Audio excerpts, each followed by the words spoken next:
year, another humongous amount of games I played, and here we are with yet another countdown on the games I played last year. Very unoriginal and traditional, I know, but what the hell. It's still a fun topic to do on a yearly basis. I don't think I really need to go into details, seeing as how I'm just gonna end up talking about how I had fun with the games I played this year, so I'll just leave it at that. The same rules apply with my other countdowns, and I need to play the games in question for the first time in 2015. And I'm also gonna throw this out there. If I played a certain game back in 2014 and played it again in 2015 but on a different console, handheld, or whatever, I can't put that same game on this list since I technically played the titled game in question from a later year. So for example, since I played the 3DS version of Super Smash Bros. 4, I'm not going to put it on this list even if I played the Wii U version since I technically already played the titled game last year. Enough beating around the bush. Let the countdown commence.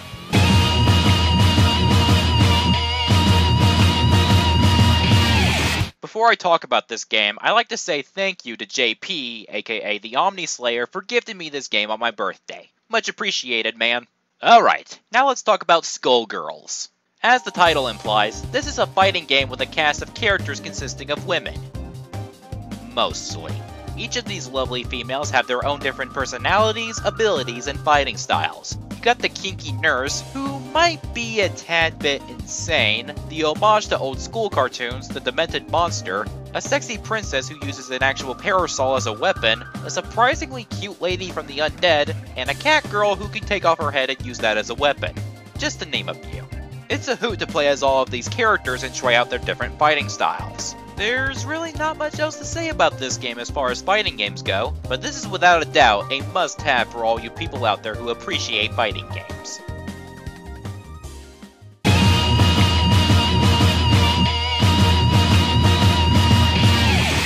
You're trapped in a city with only one way to escape. Battle your way through several psychopaths and inhumane creatures until you're the last one standing. That, my fellow viewers, is Mad World in a nutshell.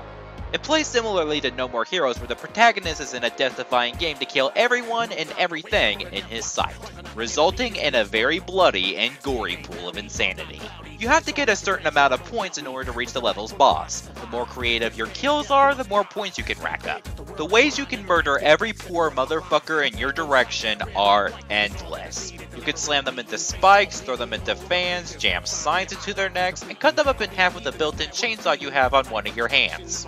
God damn! That's an insane game show that shouldn't even be legal. MXC will be proud of you. The only thing that keeps this from being any higher is that the motion controls can be pretty iffy. As per usual with most motion controls, it shouldn't be a surprise that they're pretty crappy, but there are still times where I clearly did what the controls tell me to do, however they didn't register and thought I either didn't do what I was told or failed to do them on time. Oh, and be prepared to face 2 boss battles that suck major monkey balls.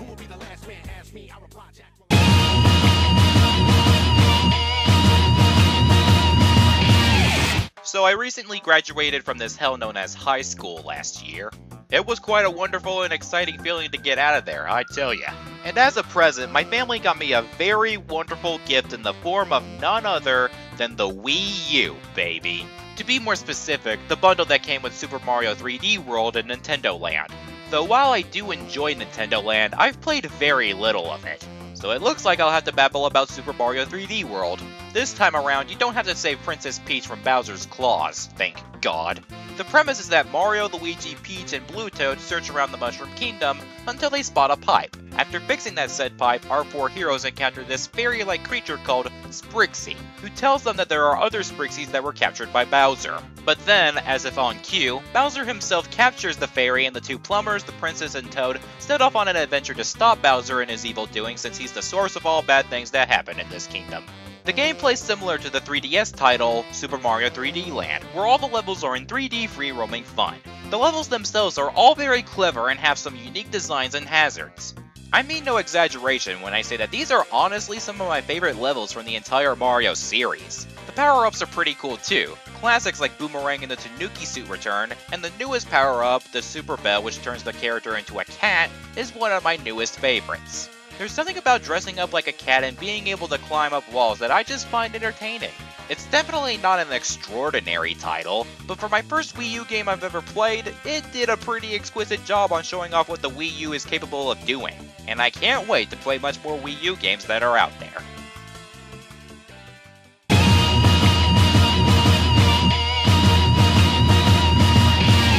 Whenever I think about the first Bayonetta game, there's only one way to sum up my thoughts on it. Shit! God damn it! That's fucking bullshit! Urgh! Freaking hate this game! Yeah, that seems pretty accurate.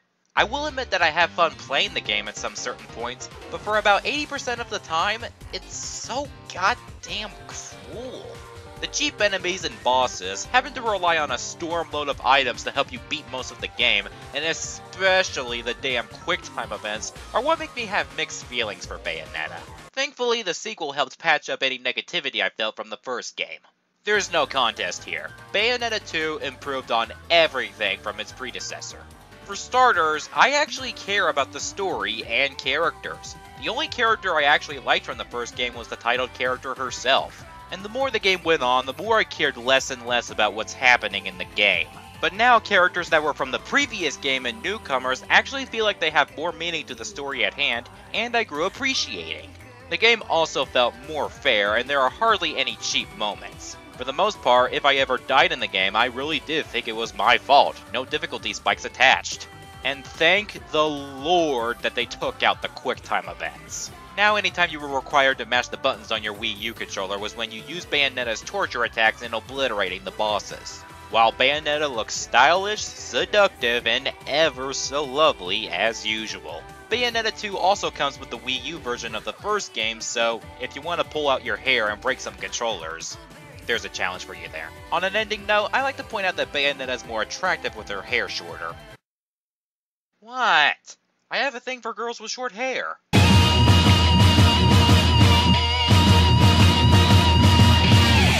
Oh man, the Donkey Kong Country trilogy for the SNES. These were easily my favorite games for the following game station that it's on, no question. Come the new generation of video games, and Donkey Kong Country was revived with the release of Donkey Kong Country Returns for the Wii, which was a grade A success that sold 4.96 million copies worldwide. So obviously there was a sequel warranting for the game that brought back the Donkey Kong Country series. We would get that said sequel in the form of Donkey Kong Country Tropical Freeze. I think I have a hankering for some frozen fruit now. So what have these apes gotten themselves into now? Well, it just so happens to be Donkey Kong's birthday. Sounds like a wonderful time, right? Wrong. Because a bunch of evil penguins summon an ice dragon which ends up interrupting the party and ends up blowing Donkey, Diddy, Dixie, and Cranky Kong away, and even covers the entire island with snow and ice. You then go on this adventure to get these bastards off the island and to melt away all the ice, otherwise it'll feel like Alaska there for who knows how long. Now the Donkey Kong Country games have this knack for being immensely tough, which may seem over-exaggerating, but the more levels you complete, the more challenging they become. Donkey Kong Country Tropical Freeze is no exception to this in the slightest. You'll definitely come across some ball-bustingly difficult parts every once in a while. Thankfully, they don't ever reach the point of becoming so hard it's unplayable. They have that one more try charm that I can't help but appreciate the challenge.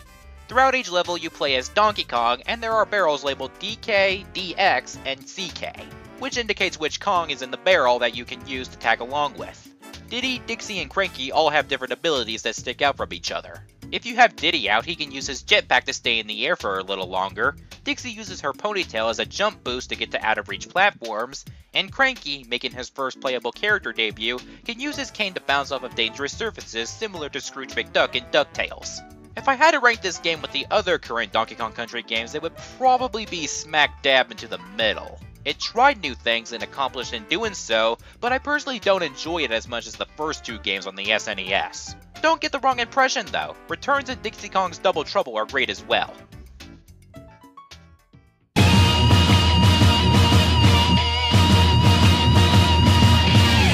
So one day I visited my cousin's house in Tennessee. He had one certain game I've been meaning to try out, but wasn't able to play it because it's on a console I don't own. That game just so happens to be Infamous Second Son. So if you witnessed a good ending for Infamous 2, you might be wondering that if the Infamous franchise were to ever continue, where would they go from there? Infamous Second Son decided to provide a brand new cast of characters to focus on, while still focusing on the main story at hand that was in the previous games. This time around you play as Delson Rowe, a troublemaking delinquent who sprays graffiti art around his city who constantly gets arrested by his older brother Reggie, which, as you can piece together, doesn't really look good on their family name. Suddenly a military tank containing 3 conduits crashes next to them and Delson ends up getting one of their powers. While chasing after that conduit, he comes across Brooke Augustine who has concrete powers that can literally encase other people as well as pierce shards into their bodies, killing them. The only way to cure the people unfortunate enough to experience such a cruel suffering by having concrete stuck in your bodies as you slowly die is to obtain Augustine's concrete powers. So since Delson can absorb powers from other conduits, he sets off on an adventure to get the evil bitch's power to save those poor souls with concrete stuck in them. Throughout the game, Delson has his smoke powers, but later he can obtain neon and video. These powers are incredibly fun to use as you blast through everything that stands before you. They never felt like they were a previous power for the sake of having a different power. You'll later find out that as the game goes on, you can use these powers and their different kinks to your advantage to complete a mission at hand. And much like the previous games, there's a good karma and bad karma system. If you don't remember, I'll fill you in on what the system does. You see, depending on your actions, the civilians in the game will either picture you as an evil douchebag or a heroic superhero. Good actions include subduing criminals, redeem other conduits you meet on your journey, and so forth. Just picture your average everyday superhero. Bad actions, on the other hand, include killing civilians and corrupting the other conduits. That, on the other hand, is being the most evil and senile person on the face of the planet. It's completely up to you if you want to lean more towards good karma or evil karma, so don't stress out about that. But I must say, if you want to feel like the most despicable asshole ever born, then wait until you get a load of the evil karma road up ahead in this game. It's truly something to witness with your own eyes. I actually ended up liking this more than the other Infamous games with its improved gameplay, continuation of the story, and characters that are arguably just as good, if not better, than the other games. Looks like I'm gonna have to cave in and get a PS4 sooner than I would ever imagine, just so I can relive the first experience I had with this console.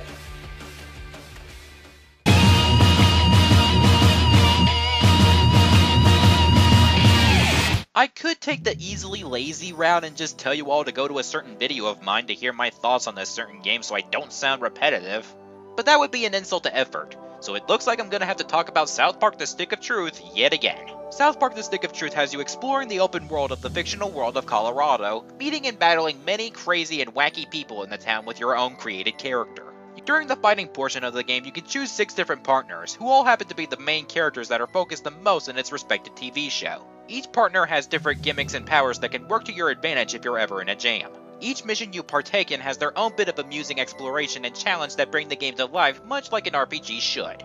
Actually no, scratch that. In this game's case, the humor is where the game truly shines at. There's just something about how great the timing of the humor is that had me cracking up in several moments of the game, even though the gross out parts turned me off and made me want to gag until the nausea is out of my system. But yet again, that's the case for about 99.9% of gross out jokes. Special shoutouts go to my friends Julian, aka Obsidious Fan, and Adriana for nagging at me to play this game.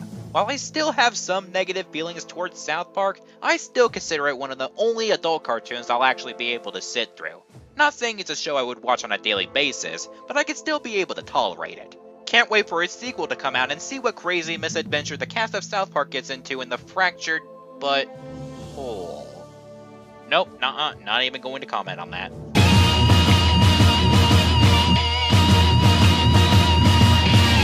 Fighting off aliens to save planet Earth in the most over-the-top way possible, creating weapons out of your own allies, characters so badass and comedic you'd wet your pants because of how epically funny they are. It's the wonderful 101! So yeah, this game is quite something. It has your basic everyday plot of an alien invasion as you can get, where a bunch of colorful heroes have to take down every single alien scum that's destroying your planet. The people needed to put a stop to these beings from outer space are the Wonderful Ones, a group consisted of 100 superheroes who obtain orders from a division of the UN. These guys have some insane powers under their belt. They can build a literal human bridge or glider and morph into different varieties of weapons including swords, guns, whips, and claws, just to name a few. The heroes themselves all have their own different personalities and are all extremely likable and freaking hilarious. Whether it's Wonder Red's leadership and his long speeches that he goes into introducing a new character, Wonder White and his overly long monologues where even his own teammates get tired of hearing, and Wonder Pink with her hysterical anger that's actually kind of sexy if I do say so myself. I adore all of them, protagonist or antagonist. Along with its simple plot and outrageous comedy and action, the Wonderful 101 will sure give you, no other way to put this, a wonderful time.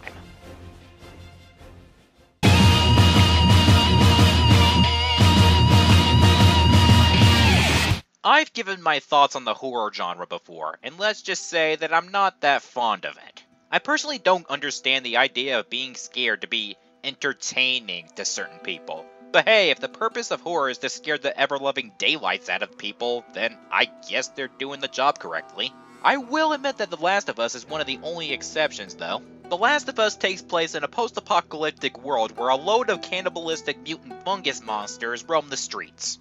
You play as an elderly man named Joel 20 years after the outbreak started. He's now become a smuggler where he has to find a group called the Fireflies, since they have a bunch of weapons that were stolen from his group, which you're definitely going to need with creatures like these roaming the streets out there.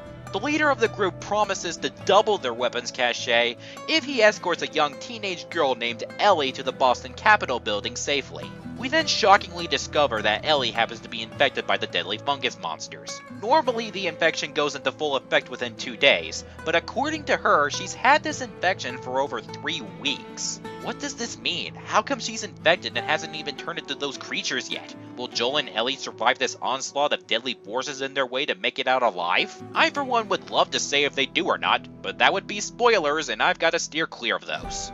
This game is just intense to almost every extent. You're traveling around in a world that's basically gone to shit because of the outbreak that occurred, and these fungus creatures could be around at any corner waiting to eat you alive. There are also army soldiers looking to kill you and traps placed at random spots, and at times you're gonna need to use your weapons rather wisely. No matter where you're at in the game, you'll need to keep your eyes open for anything dangerous or you just might meet your end. The game does a splendid job on putting the player in a situation where there are fungus monsters and soldiers and other evil forces trying to kill, putting you in a tight, extreme situation where you need to stay alive at all costs. Nobody needs to go out dying like that, man. With its heart-pounding atmosphere and the urge to push forward until the very end, I'd gladly let this game scare the piss out of my system whenever it wants. And now, let's name off the honorable mentions.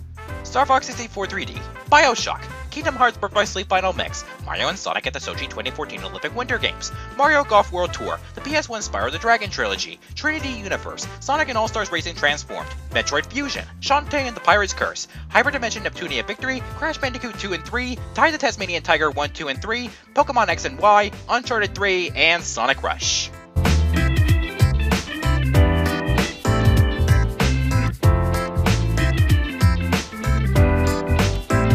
Okay, don't get mad at me for this, but number 1 happens to be a tie. I know, horrible idea, I get it. But you know what? If you were going to put a gun to my head and ask me if I prefer Persona 3 or Persona 4, then you might as well just pull the trigger since I can't choose one over the other. Dear Lord, I should probably rephrase that. To put it cleanly, I love both of them equally. The Persona series is a franchise that combines RPG and simulation elements into one.